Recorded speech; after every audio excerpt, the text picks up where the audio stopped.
This is Oliver Slope with Blue Line Futures coming to you from the floor of the CME here in Chicago with your grain market update. It is another risk-off day in the grain sector. It seems like a broken record as has been under a lot of pressure over the past couple of weeks, and just really leaving behind what looks like a technical graveyard across the board, specifically though in the corn and the soybean contracts. I want to start specifically looking at December corn. Not a whole lot of support down here until about that 379 to 379 and a quarter level. This is kind of the bottom end of the range from last year. So I think this is going to represent an opportunity to find some value if you want to be long this market. Now, for the bulls to regain control, they want to achieve a close above 397.5 to $4.50. There's a lot of technical resistance up there.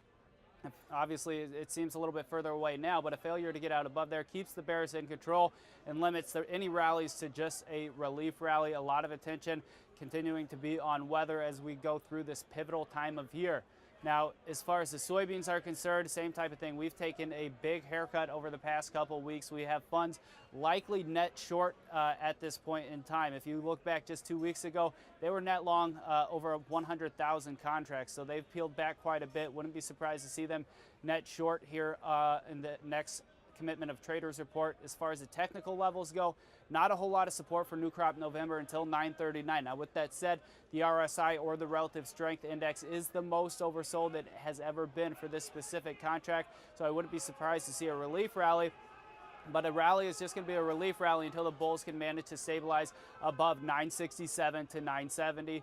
Obviously, a lot of tension on weather as with corn, but we're also keeping an ear to the ground with regards to what's going to happen with the tariffs in the Chinese trade situation. We should hear more on that in the next 12 to 36 hours. Now, wrapping things up with the wheat market. Wheat traded firmer after the USDA report this week, but gave back that ground and is really rolling over again on spillover pressure from corn and beans, and really just a lack of bullish news has the longs liquidating their positions. We broke down below 523. That is now going to become key resistance. This represents a 50% retracement over the last 13 months. There's some support, 496 to 502, some retracements, as well as moving averages, but a break and close below that psychologically significant $5 level, I think opens the door towards 475. So that's what we're looking at to round out the week.